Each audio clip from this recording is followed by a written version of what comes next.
À Noël, ma mère a hurlé sur ma fille de 7 ans. Tu n'es pas ma petite fille. Dégage d'ici. Lison a fondu en larmes, tremblant de tout son petit corps. Je n'ai pas crié. Je n'ai pas pleuré. Je l'ai prise dans mes bras, je l'ai sortie de cet enfer, et une fois en sécurité, j'ai envoyé un seul dossier numérique aux autorités. Ce soir-là, mon téléphone affichait 29 appels manqués de ma mère. Pitié, arrête ça. On est une famille. Ma réponse a été brève, glaciale, définitive. Tu ferais mieux de commencer à prier. Bonjour à tous et bienvenue. Avant de vous raconter comment j'ai fait tomber ma propre famille de son piédestal doré, j'aimerais savoir d'où vous écoutez cette histoire. Dites-moi dans les commentaires, quelle heure est-il chez vous en ce moment et depuis quelle ville regardez-vous? J'adore lire vos réponses, cela me rappelle que je ne suis pas seule. Tout a commencé par une décision que je regrette encore aujourd'hui, celle de monter dans ma voiture ce 24 décembre. La neige tombait à gros flocons sur le pare-brise de ma vieille Peugeot 208, les essuie-glaces battant la mesure d'un rythme frénétique, presque aussi rapide que les battements de mon cœur. Nous étions sur la route sinueuse qui monte vers Courchevel, cette station de ski huppé où l'argent coule aussi librement que le champagne, et où mes parents possèdent un chalet qui ressemble plus à une forteresse qu'à une maison. À côté de moi, sur le siège passager, Lison, ma fille de 7 ans, serrait contre elle un petit paquet mal emballé. C'était son cadeau pour sa grand-mère. Elle l'avait tricoté elle-même pendant 3 semaines. C'était une écharpe en laine bleue, un peu tordue, avec quelques mailles sautées, mais faite avec une adoration pure et innocente. Maman, a-t-elle demandé, sa petite voix perçant le ronronnement du moteur. Tu crois que mamie Bernadette va aimer le bleu? J'ai choisi le bleu parce que c'est la couleur de ses yeux. J'ai avalé ma salive, sentant ce nœud familier se resserrer dans mon estomac. Ce nœud, je le connais depuis mon enfance. C'est le mélange toxique d'espoir et de terreur. L'espoir que, peut-être, cette fois-ci, je serai assez bien. La terreur de savoir que je ne le serai jamais. Elle va l'adorer, ma chérie, ai-je menti? C'est le plus beau cadeau du monde parce qu'il vient de toi. Je m'appelle Fleurine.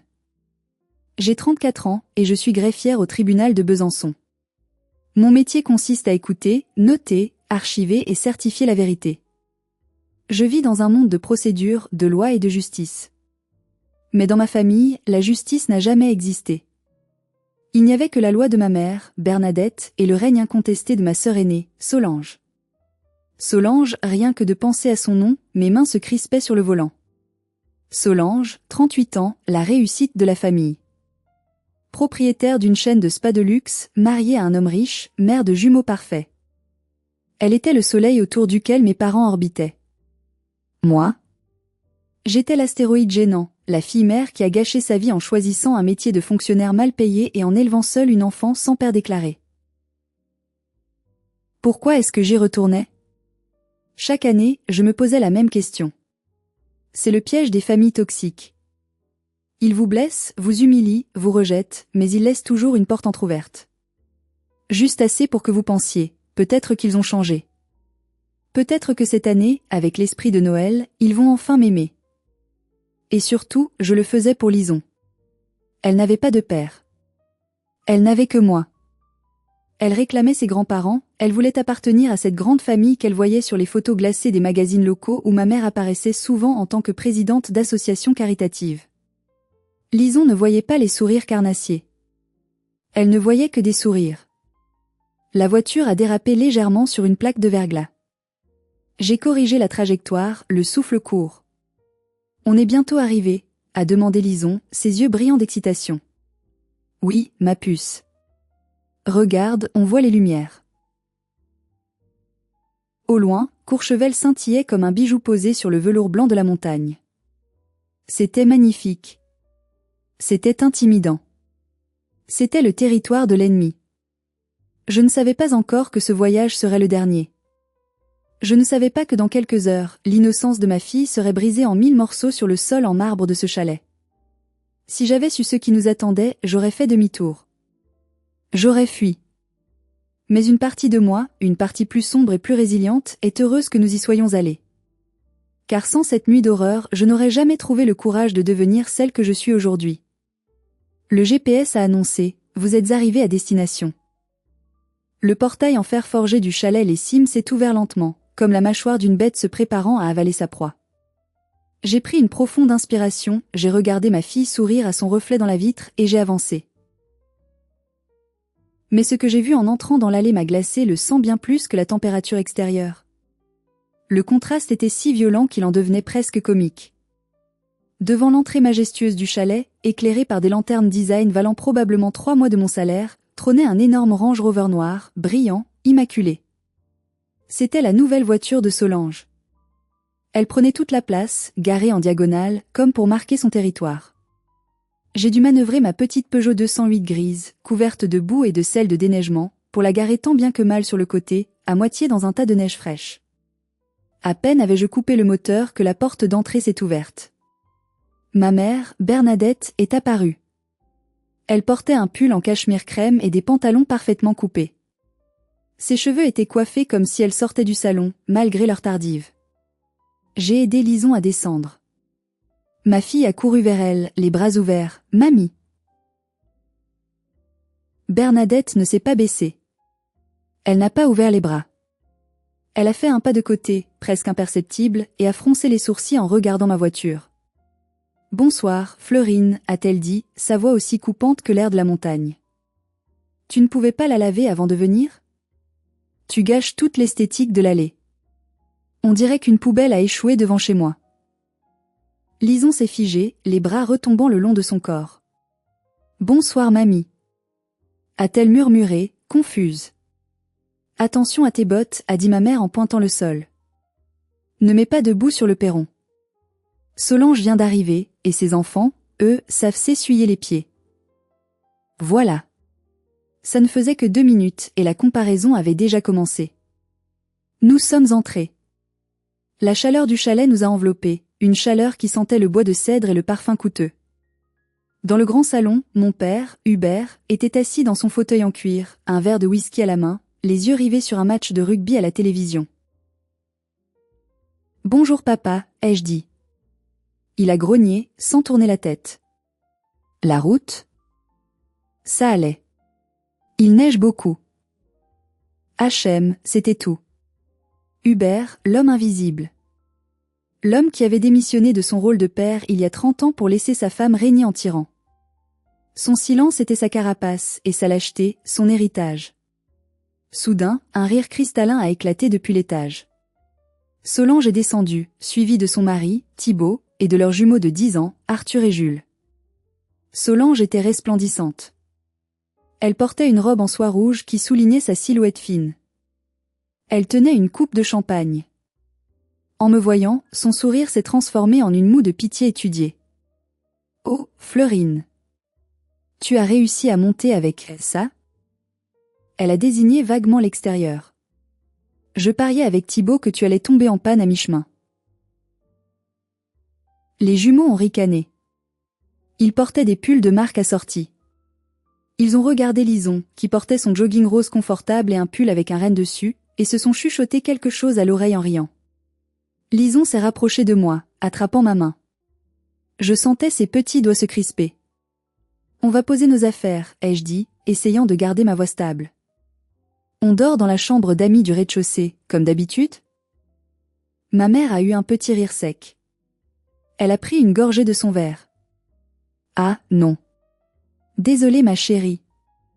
Les jumeaux ont besoin d'espace pour leurs jeux vidéo, alors ils ont pris la suite d'amis.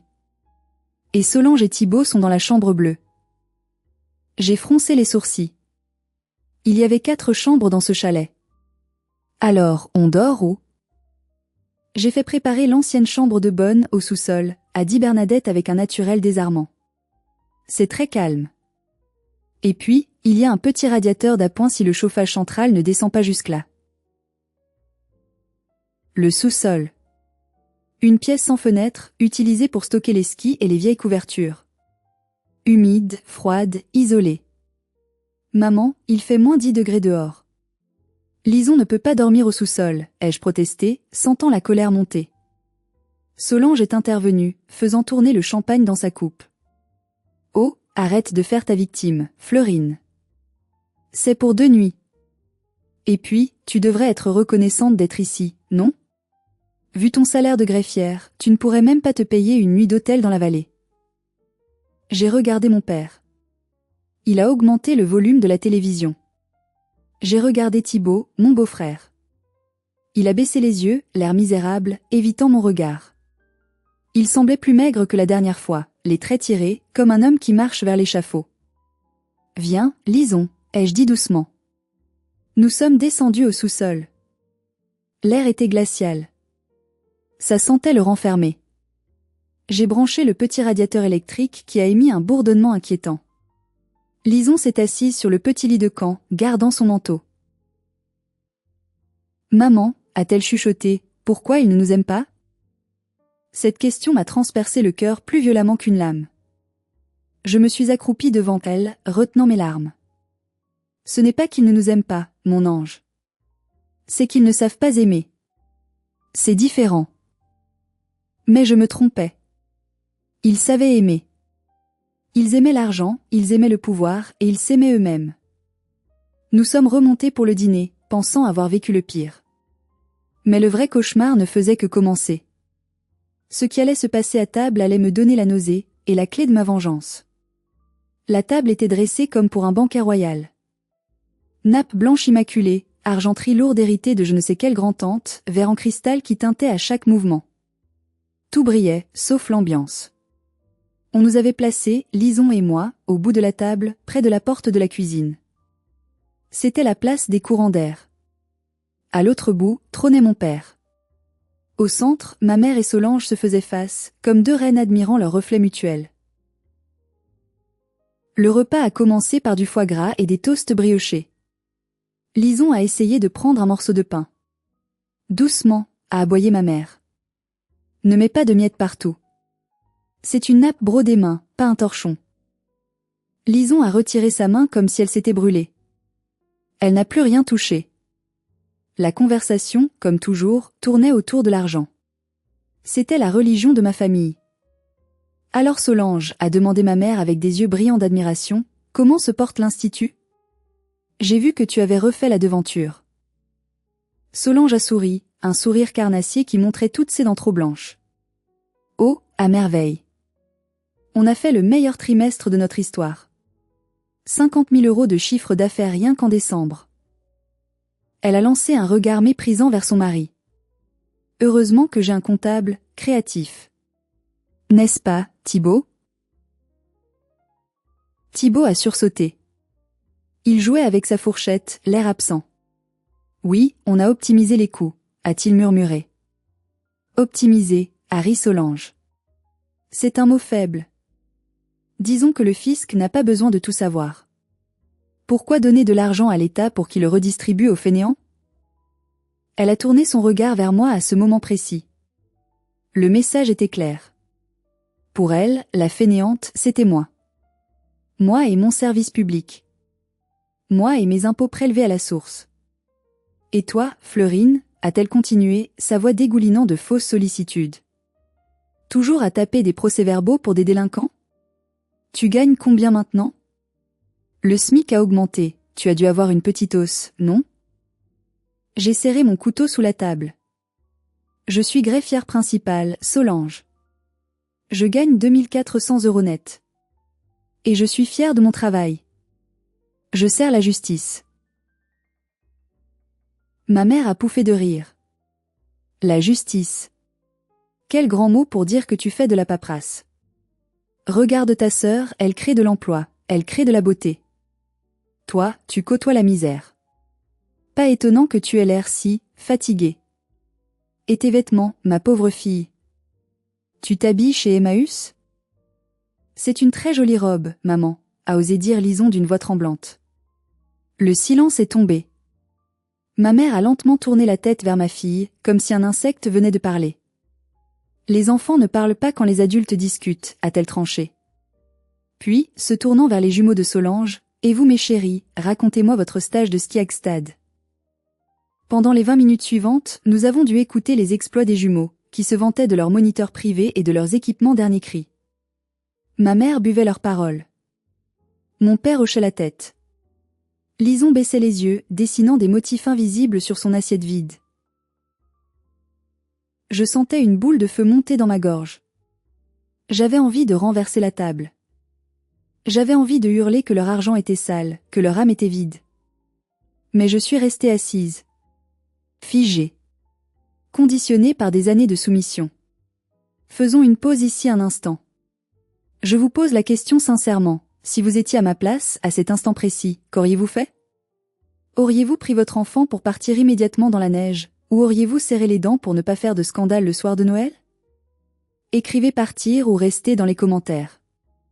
Je suis curieuse de voir combien d'entre vous ont la force que je n'avais pas à ce moment-là. Le dîner s'éternisait. J'ai proposé d'aider à débarrasser pour échapper à cette inquisition. Oui, vas-y, a dit Solange en tendant son assiette sans me regarder. Au moins, tu te rendras utile.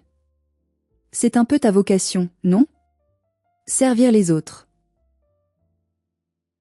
J'ai pris les assiettes, ravalant ma fierté pour la 100e fois. Je suis allée dans la cuisine. C'était le seul endroit où je pouvais respirer. Mais je ne savais pas que dans cette cuisine, au milieu des casseroles sales et des restes de foie gras, le destin allait me tendre une arme. Une arme petite, noire et numérique. La porte de la cuisine s'est ouverte doucement derrière moi. Je me suis retournée, prête à subir une nouvelle remarque cinglante de ma mère. Mais ce n'était pas elle.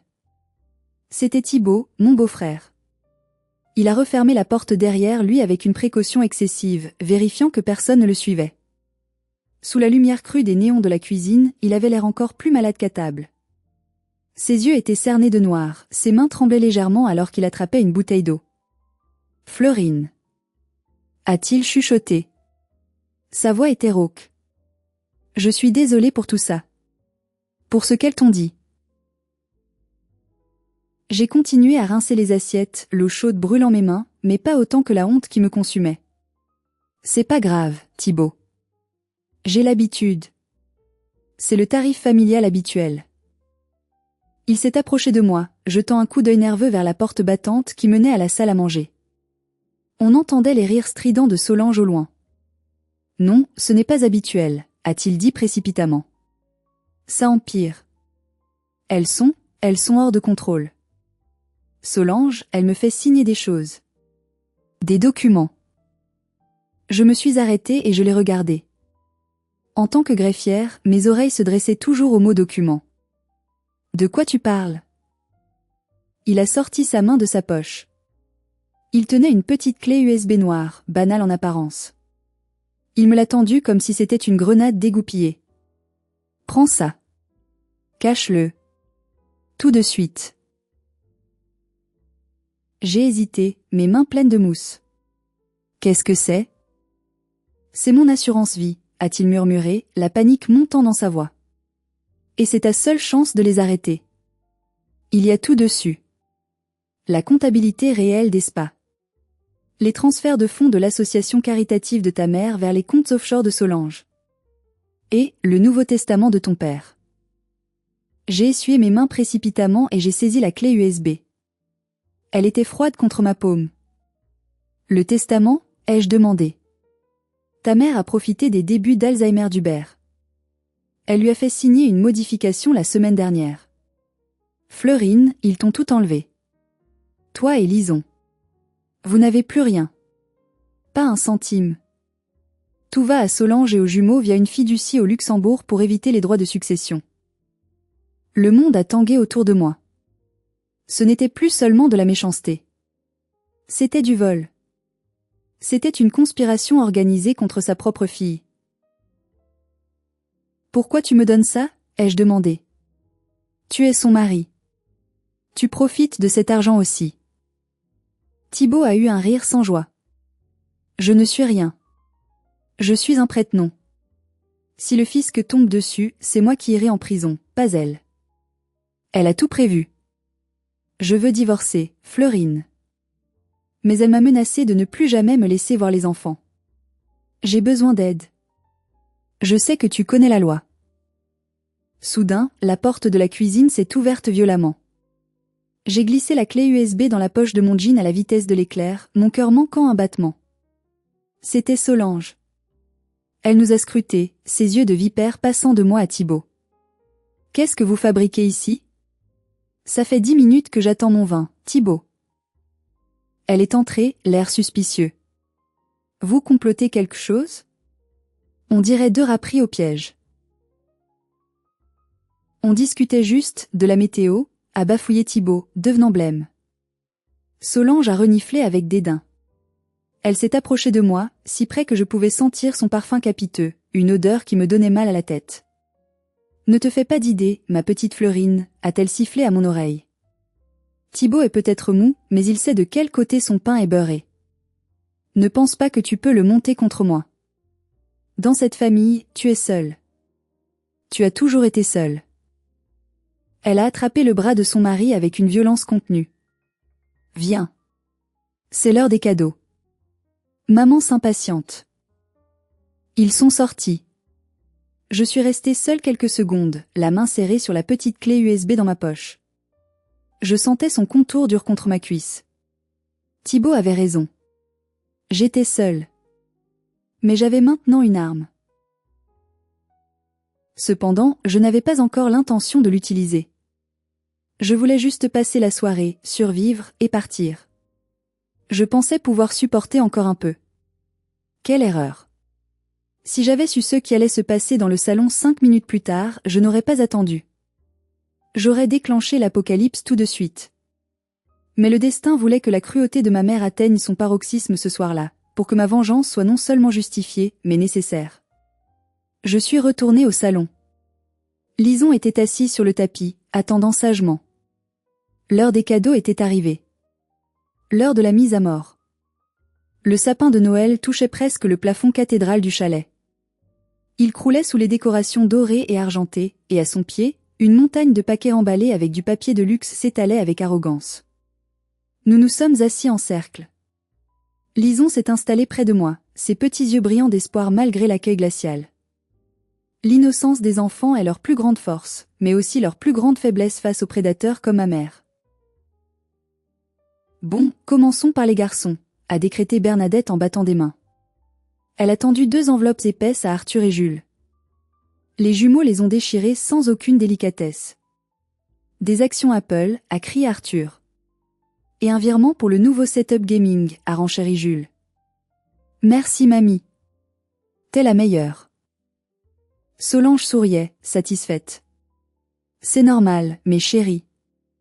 L'avenir se prépare tôt. La valeur de ces cadeaux dépassait probablement mon salaire annuel. J'ai senti une pointe d'amertume, mais je l'ai ravalée.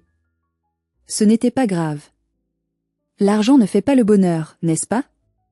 C'est ce qu'on se dit pour ne pas pleurer. Et pour Lison. Bernadette a fouillé derrière le sapin et en a sorti un petit paquet mou, emballé dans du papier journal froissé. Pas de ruban.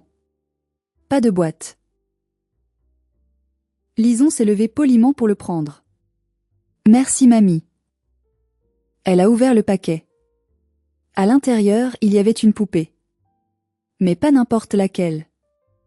C'était une vieille poupée en plastique, les cheveux coupés n'importe comment, un œil qui ne se fermait plus et une jambe manquante. Je l'ai reconnue immédiatement. C'était une vieille poupée que j'avais jetée il y a 20 ans. Ma mère l'avait gardée dans le grenier, et maintenant, elle l'offrait à ma fille comme si c'était un trésor. Un silence gêné a flotté dans la pièce. Même les jumeaux ont arrêté de rire. C'est pour que tu apprennes à réparer les choses, a dit Bernadette avec un sourire qui ne touchait pas ses yeux. Vu que ta mère n'a pas les moyens de t'acheter des jouets neufs, je me suis dit que tu aimerais bricoler. C'est de la récupération. C'est très écologique. J'ai senti le sang quitter mon visage. C'était une insulte déguisée en leçon de morale. Lison a regardé la poupée borgne, puis sa grand-mère. Elle a forcé un petit sourire courageux qui m'a brisé le cœur. Merci mamie. Je vais lui faire une nouvelle robe. C'est ça, a dit Solange en ricanant. Prépare-toi à une carrière de couturière. C'est toujours mieux que greffière. J'ai posé ma main sur l'épaule de Lison pour la calmer, mais surtout pour m'empêcher de sauter à la gorge de ma sœur. Attends mamie, a dit Lison soudainement. Moi aussi j'ai un cadeau pour toi. Elle a couru vers notre sac et a sorti son petit paquet. Elle était si fière. Elle revint vers Bernadette, tenant le paquet à 2 mains comme une offrande sacrée. J'ai mis 3 semaines à le faire, a-t-elle expliqué, ses yeux cherchant l'approbation de cette femme de glace. C'est de la laine mérinos. Maman a dit que tu aimerais le bleu. Bernadette a pris le paquet du bout des doigts, comme s'il était contagieux. Elle a tiré sur le papier. L'écharpe bleue est apparue. Elle était imparfaite, oui. Il y avait des trous, les bords n'étaient pas droits. Mais c'était l'œuvre d'une enfant de 7 ans qui voulait juste être aimée. Ma mère a soulevé l'écharpe. Elle a tenu à bout de bras, l'examinant sous la lumière du lustre en cristal. « Oh » a-t-elle dit. « Juste oh. » Pas de merci. Pas de sourire. « C'est de la laine synthétique » a demandé Solange en plissant le nez. « Ça gratte, non ?» Maman a la peau sensible, tu sais. Elle ne porte que du cachemire. « Non, c'est de la vraie laine » a protesté Lison. « Touche, mamie, c'est tout doux. » Bernadette a laissé tomber sa main. L'écharpe pendait tristement. « C'est gentil, Lison » a dit ma mère d'un ton monocorde. « Mais tu sais, ce bleu, c'est un peu vulgaire, non? Ça ne va pas du tout avec mon manteau. Et puis, regarde ces mailles. » Elle a passé un ongle manucuré dans un trou du tricot. C'est plein de trous. À quoi sert une écharpe si elle laisse passer le froid? C'est comme ta mère, ça, plein de bonnes intentions, mais aucune compétence. Elle a fait un geste désinvolte, comme pour poser l'écharpe sur la coudoir du fauteuil, mais elle l'a malencontreusement lâchée. L'écharpe est tombée par terre, juste à côté de la poubelle où s'entassaient les papiers cadeaux déchirés. « Oups » a dit Bernadette sans bouger. Lison a poussé un petit cri. « Mon écharpe !» Elle s'est précipitée pour la ramasser avant que quelqu'un ne marche dessus.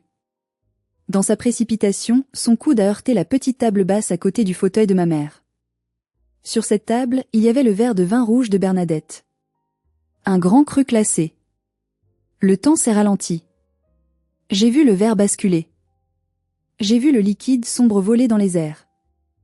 J'ai vu l'éclaboussure rouge sans atterrir sur le tapis persan blanc, et sur le bas du pantalon en cachemire de ma mère. Le bruit du cristal se brisant sur le sol a sonné comme un coup de feu. Puis, le silence. Un silence total, lourd, terrifiant. Ma mère s'est levée lentement. Son visage n'était plus humain. C'était le visage d'une furie. Elle a levé la main. Et là, tout a basculé. Le bruit de la gifle a claqué, sec et net. Pas sur la joue, mais sur la petite main de Lison qui essayait de ramasser les morceaux de verre. « Ne touche à rien » a hurlé Bernadette. Sa voix a mué, passant du ton hautain à un cri hystérique. « Regarde ce que tu as fait. Ce tapis vaut plus que ta vie. Et mon pantalon. » Lison a reculé, terrifiée, se tenant la main. Les larmes ont jailli de ses yeux. « Pardon mamie, pardon, je voulais juste... »« Tais-toi » a coupé ma mère. Elle tremblait de rage. Elle s'est tournée vers moi, les yeux exorbités. « Tu l'as élevée comme une sauvage. Une petite incapable, maladroite, inutile. » Solange s'est levée aussi, inspectant le tapis avec horreur. « Maman a raison. Cette gamine est une catastrophe ambulante. Elle ne sait pas se tenir. » Je me suis levée. Mes jambes étaient comme du plomb, mais une étrange froideur m'envahissait. Ce n'était pas de la peur. C'était la fin. La fin de l'illusion. J'ai regardé mon père. Hubert. Il fixait ses chaussures, refusant de lever les yeux. « Papa » ai-je dit doucement. « Tu vas laisser faire ça ? Elle vient de frapper ta petite fille. » Hubert a marmonné, si bas que j'ai à peine entendu. Elle a taché le tapis. « Fleurine. Tu sais combien ta mère tient à ses affaires. Il faut qu'elle apprenne à faire attention. » J'ai eu envie de vomir. Bernadette s'est avancée vers Lison, qui pleurait silencieusement maintenant, serrant son écharpe bleue contre sa poitrine. Ma mère a pointé un doigt accusateur vers le visage de mon enfant. Et elle a prononcé les mots qui allaient sceller son destin. Les mots que j'avais mis en titre de cette histoire, mais qui, entendus en direct, résonnaient comme une sentence de mort. Tu n'es pas ma petite fille. Je n'ai pas de petite fille aussi bête et laide. Tu es une honte. Tu es une bâtarde, tout comme ta mère est une ratée. Dégage. Sors de ma vue. Sors de ma maison.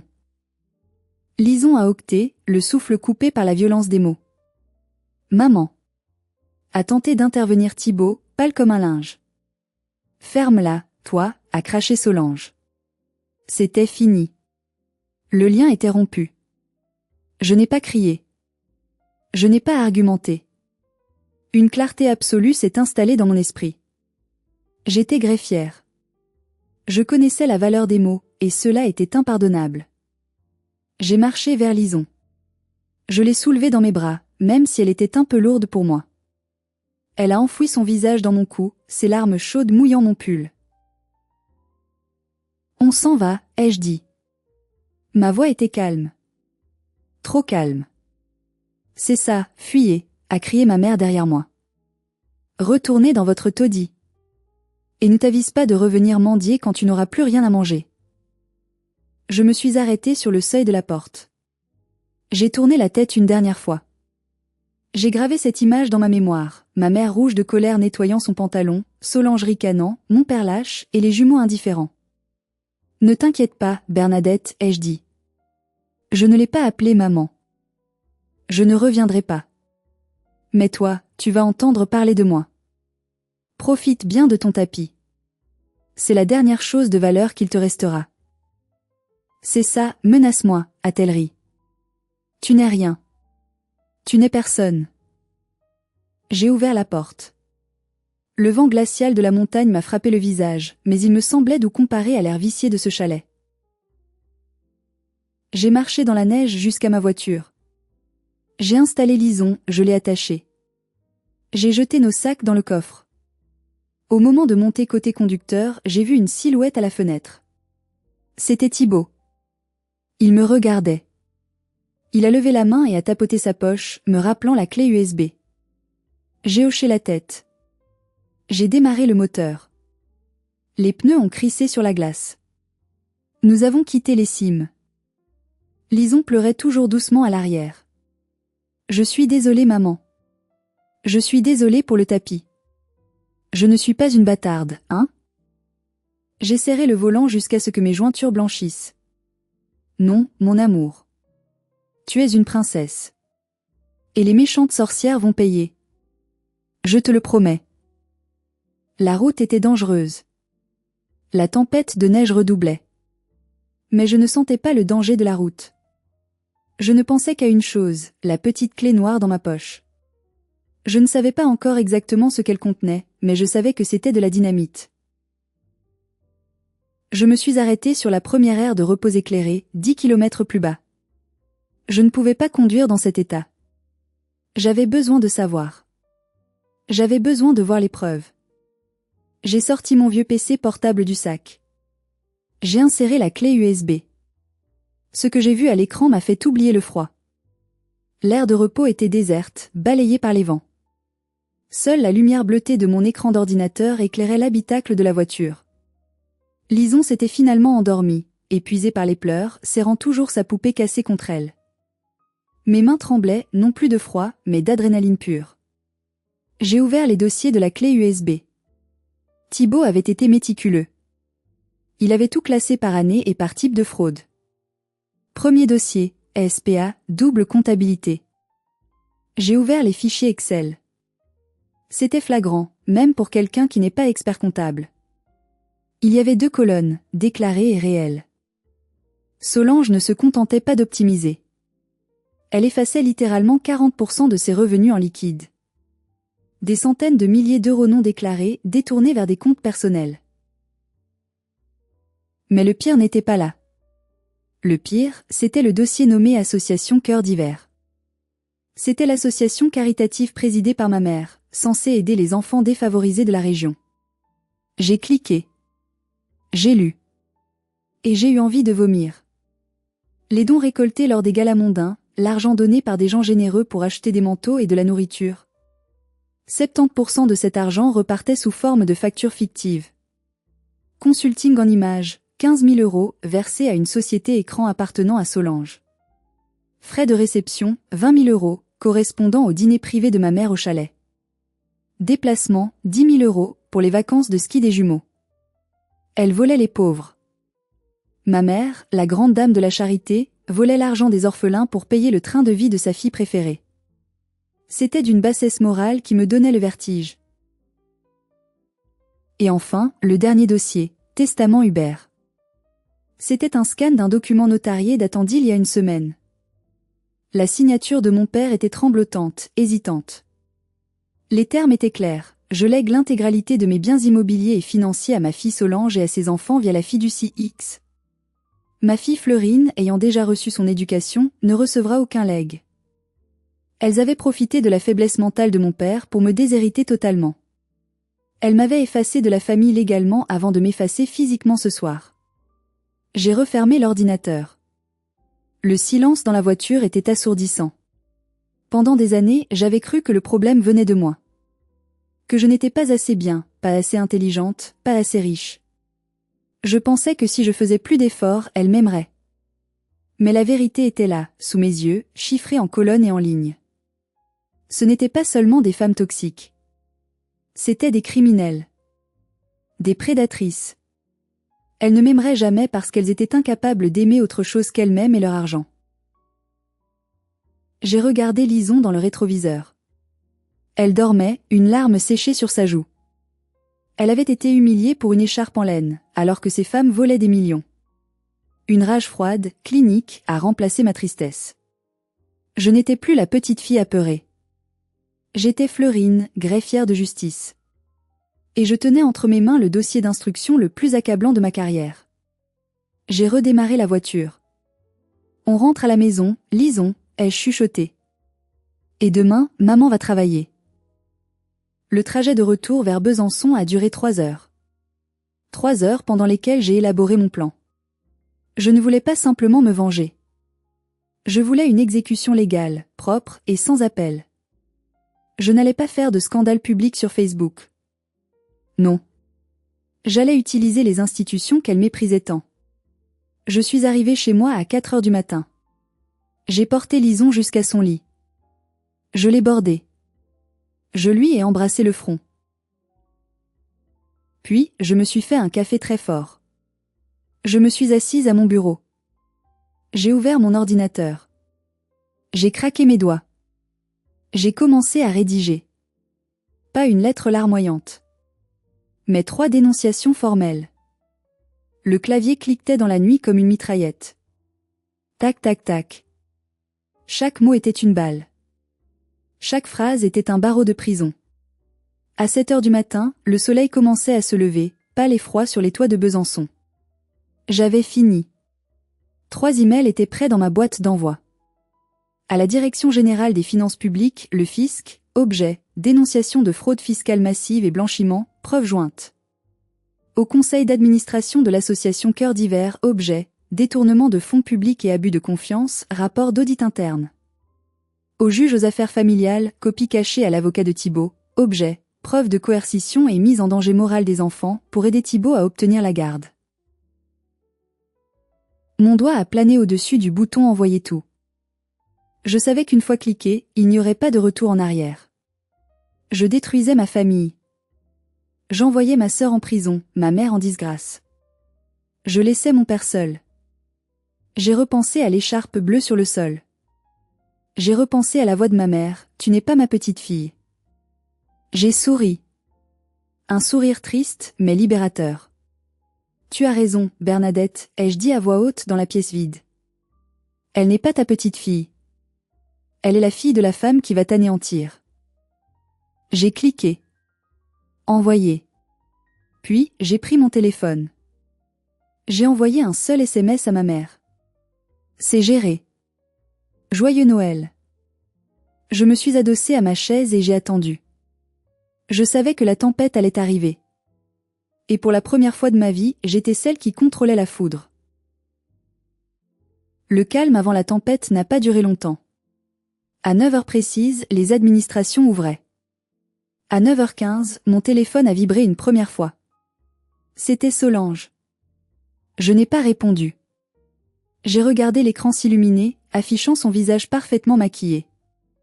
J'ai laissé sonner jusqu'à la messagerie. Puis un SMS est arrivé. Qu'est-ce que tu as fait? Thibault a bloqué les comptes. Les impôts sont au bureau. Réponds. J'ai bu une gorgée de mon café froid. Il avait le goût de la victoire. 9h30, appel de ma mère. 1 fois. 2 fois. 5 fois. Puis des SMS. Fleurine, décroche. On m'appelle de l'association. Il parle de police. C'est une erreur, n'est-ce pas? Fleurine, je t'ordonne de répondre. À 10h, mon téléphone affichait 29 appels manqués. Le ton des messages avait changé. On était passé de la colère à la panique, puis à la supplication. Ma chérie, on peut s'arranger. Ne fais pas ça à ta famille. Pense à ton père. Il est vieux. Je te donnerai de l'argent. Combien tu veux? Dis un chiffre. C'était pathétique.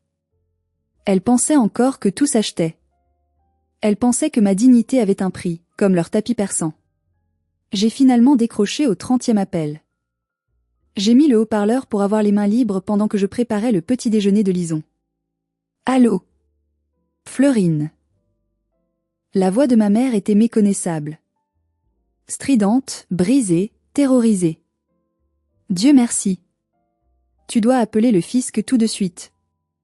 Dis-leur que c'est une erreur. Dis-leur que tu as inventé ces documents. Je suis ruinée, Fleurine. Ils vont me mettre en examen. Ma réputation. J'ai beurré une tartine tranquillement. Bonjour mère. Je pensais que je n'étais rien. Que je n'étais personne. Comment une personne qui n'est rien peut-elle te ruiner? Arrête tes bêtises, a-t-elle hurlé. Solange risque la prison. Il parle de 5 ans ferme.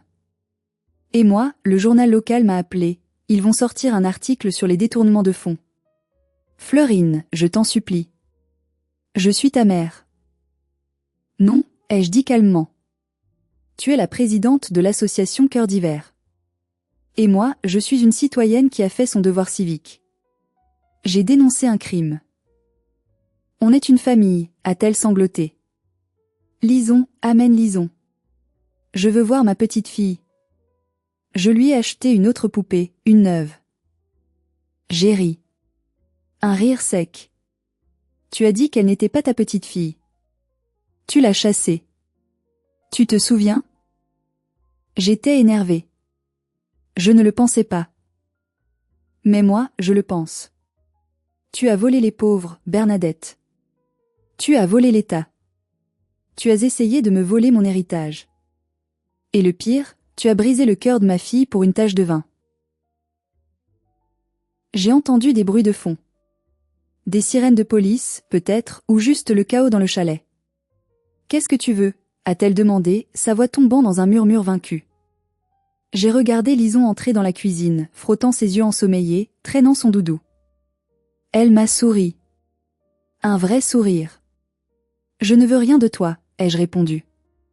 Je veux juste que tu paies. Pas en argent. Mais en justice. Fleurine, pitié. Tu ferais mieux de commencer à prier, mère. Parce que la justice des hommes est en route et elle est beaucoup moins clémente que moi. J'ai raccroché. Et j'ai bloqué le numéro. Puis j'ai bloqué Solange. J'ai bloqué la ligne fixe du chalet. Le silence est retombé dans ma petite cuisine. Mais ce n'était plus le silence de la solitude. C'était le silence de la paix. C'était qui au téléphone? A demandé Lison en grimpant sur sa chaise. C'était le passé, ma chérie, ai-je répondu en lui posant sa tartine devant elle. Il ne nous dérangera plus. Dans les jours qui ont suivi, j'ai regardé l'Empire s'effondrer depuis mon petit appartement. Et croyez-moi, le spectacle était plus satisfaisant que n'importe quel feu d'artifice. Les retombées ont été rapides et brutales, comme une avalanche que l'on déclenche d'un simple claquement de doigts. 2 jours après mon email, le journal régional Les Républicains titrait en première page « Scandale à Courchevel, la reine de la charité détournait les dons des orphelins ». Il y avait une photo de ma mère, Bernadette, sortant du chalet, tentant de se cacher le visage avec son sac à main Hermès, escortée par 2 gendarmes. L'image était d'une ironie délicieuse. La femme qui avait passé sa vie à soigner son image était désormais affichée comme une vulgaire escroc. L'article détaillait tout, les dîners fastueux payés par l'association, les fausses factures. Le conseil d'administration l'a démise de ses fonctions sur le champ. Ses amis de la haute société, ceux pour qui elle avait tant de mépris si on n'était pas assez riche, l'ont abandonnée instantanément. Elle était devenue une paria. Quant à Solange, Solange. Le fisc ne plaisante pas. Ils ont débarqué dans ses spas, saisi les ordinateurs, gelé les comptes bancaires. Thibault, fidèle à notre pacte implicite, a coopéré pleinement. En échange de son témoignage et des preuves fournies, la fameuse clé USB, il a négocié une immunité partielle. Solange a été mise en examen pour fraude fiscale aggravée, blanchiment d'argent et abus de faiblesse sur notre père. Son empire de beauté, bâti sur du sable et des mensonges, s'est écroulé en une semaine.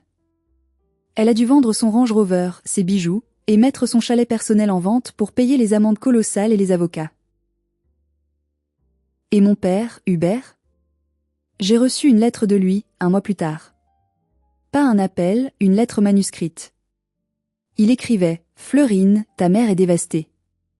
Elle passe ses journées à pleurer dans le noir. Le chalet est vide. On va devoir le vendre. Tu as été très dur. Mais, je voulais te dire, tu avais raison pour le testament. Je ne savais pas ce que je signais. Pardonne ma faiblesse. » Je n'ai pas répondu. Sa faiblesse avait été leur force pendant trop longtemps. Je ne pouvais pas le sauver de la vie qu'il avait choisi de subir.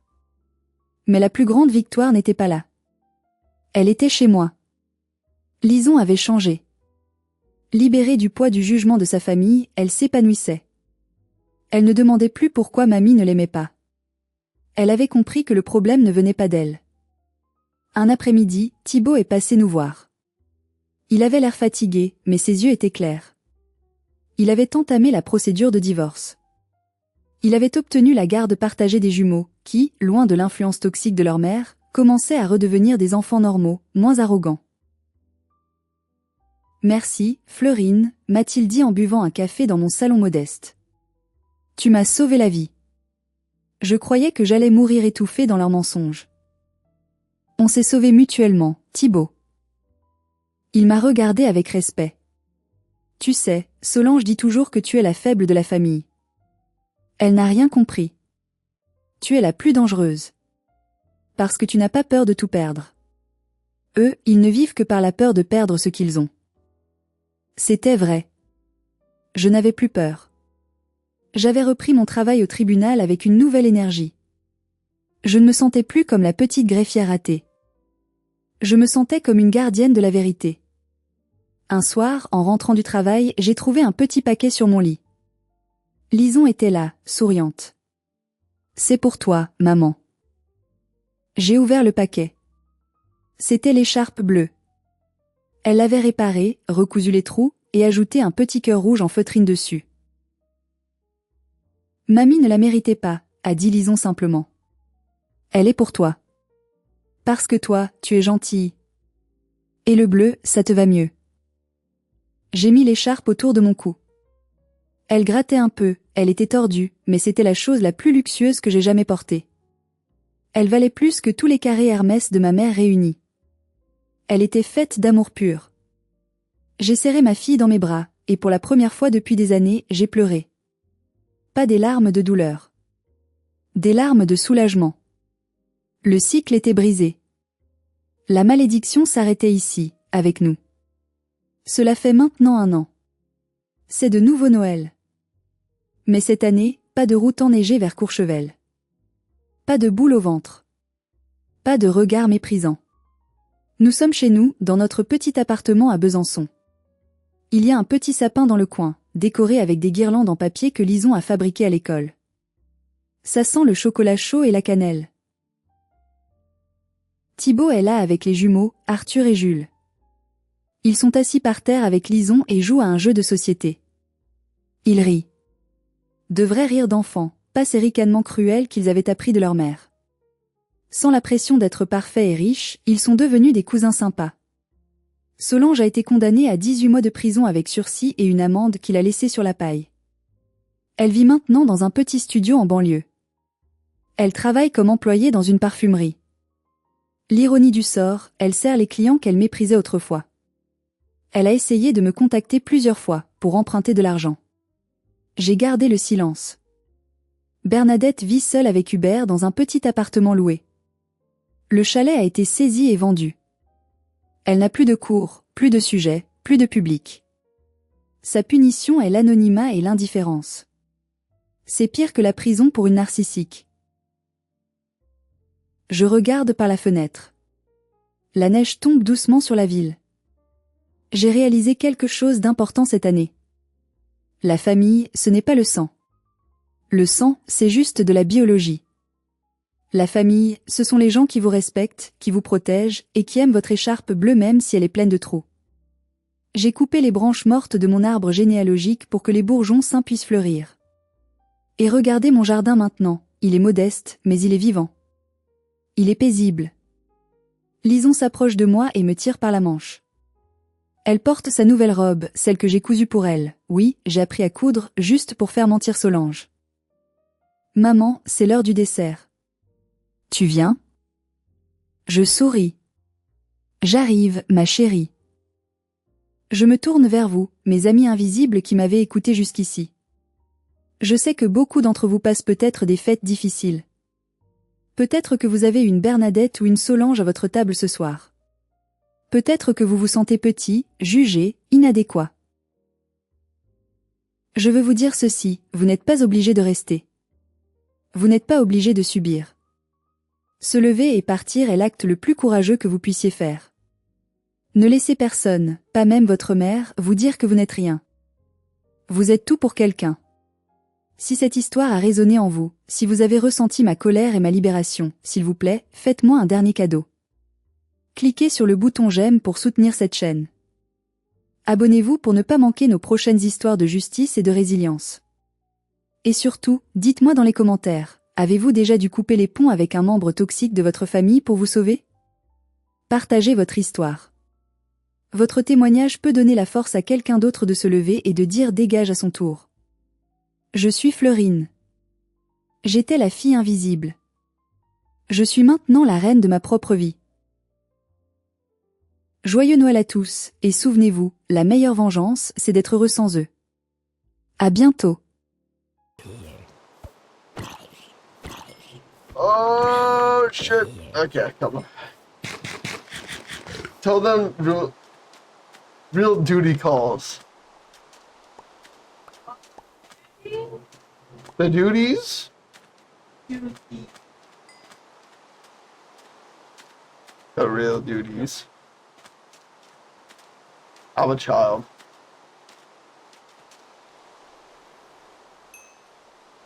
Oh, Aubrey's playing Minecraft.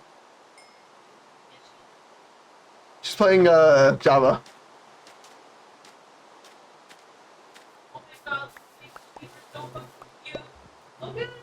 My PC just doxed you, Aubrey. Just saying you're playing Minecraft.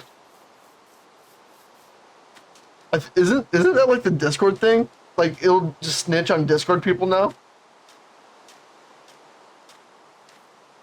I know on Steam it normally snitches, but I didn't know Discord snitches now. I farted. I'm sorry.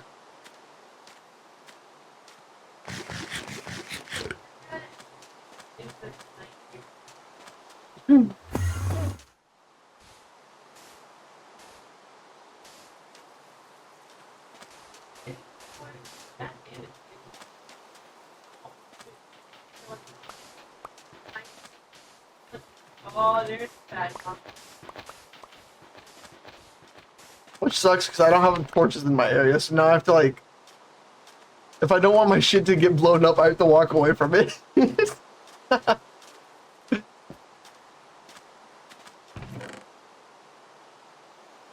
Oh, I do have some coal.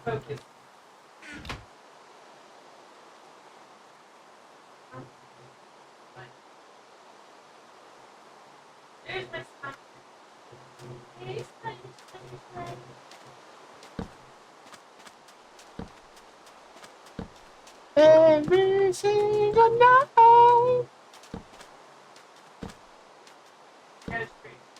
Oh, starting on the Minecraft month, I should do every day. It's like a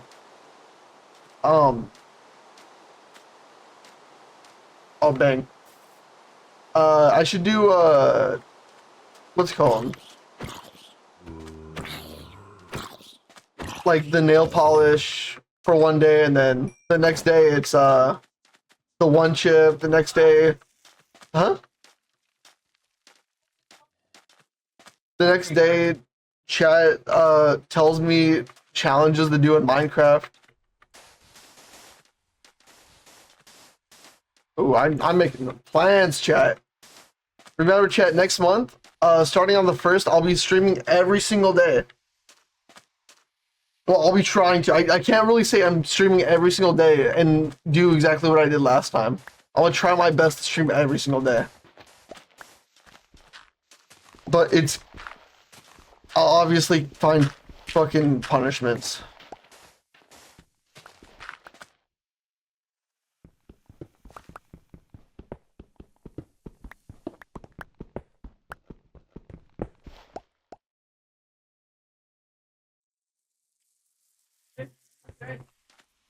That's right, I killed your mother.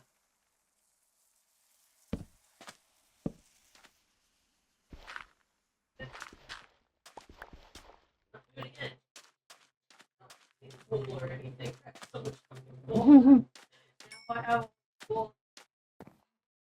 Two wandering traders is kind of crazy. I got two wandering traders within like the last couple minutes. Well, that's why a realm is a lot better, because the wandering traders normally go for the person who just starts, like, joins the world first. And with a realm, either one of us could get it first. Huh?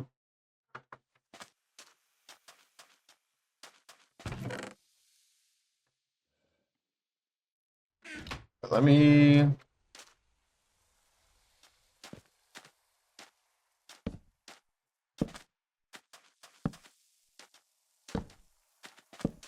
I got a bone to pick.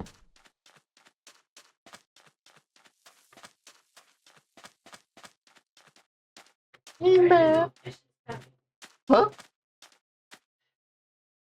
What? Well, it takes time. You know, when you don't have anything on your thing.